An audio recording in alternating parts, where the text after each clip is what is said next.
ತೇಜ್ ಪ್ರಭು ನ್ಯೂಸ್ಗೆ ಸ್ವಾಗತ.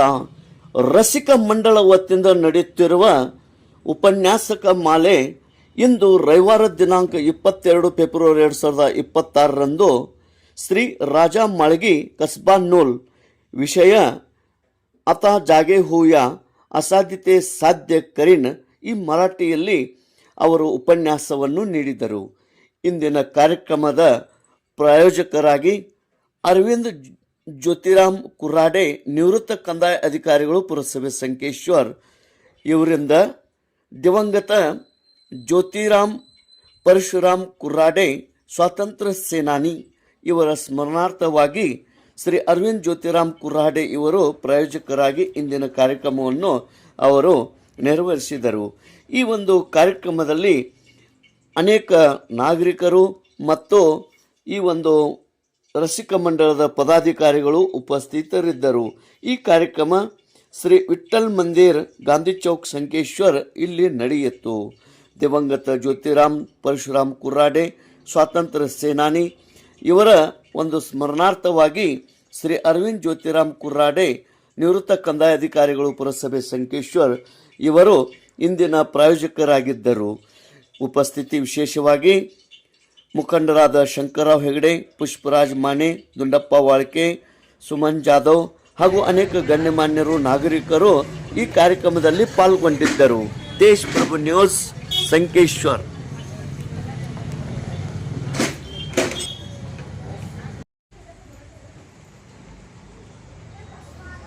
माळगी सर यांचा परिचय करून देण्यासाठी मी आपल्यासमोर उभा आहे.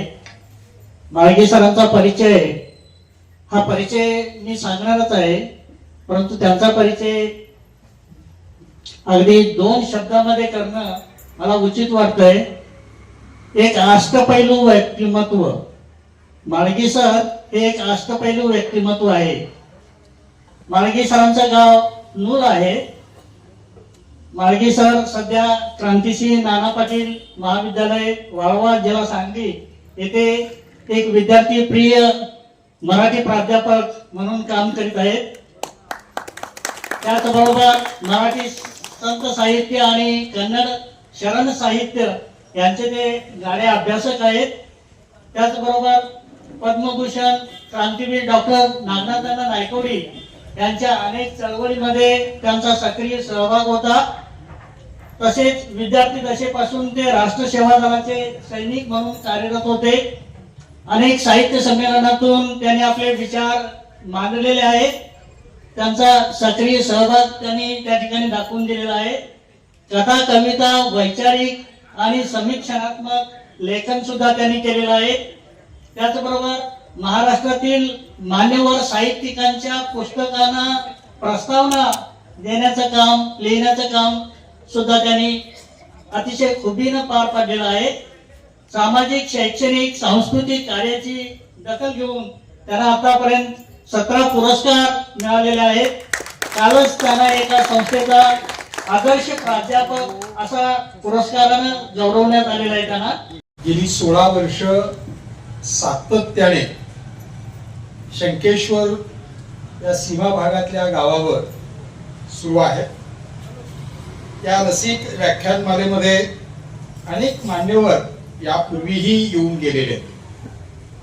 आणि मगाशी नाईक सरांच्या घरी बसलेले असताना अनेक लोकांनी सांगितलं की खूप दिग्गज माणसं या विचारपीठावर येऊन गेलेले आहेत.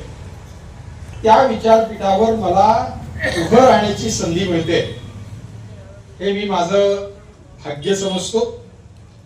या व्याख्यानमालेच्या निमित्ताने विचारपीठावर उपस्थित असलेले आजचे प्रायोजक माननीय कुराडे साहेब विषयामध्ये काय मांडणी करणार आहेत आणि ज्या ज्या ठिकाणी मी हा विषय मांडलाय त्या त्या ठिकाणी सुरुवातीला व्याख्यान ऐकायला येणाऱ्या लोकांची हीच मानसिकता आहे नेमकं या विषयामध्ये. कारण एखादा विषय असा असतो की त्या विषयाचा अंदाज येतो आपल्याला की या विषयामध्ये काय मांडलं जाणार आहे. अवघ्या 35 मिनिटांमध्ये जयपूर ते ठाणे विमानांनी ते हृदय आणलं आणि त्या ज्या माणसाला हार्ट अटॅक आला होता त्याचं हृदय निकामी झालेलं होतं त्याचं बाद झालेलं हृदय काढलं आणि ते हृदय बसवलं.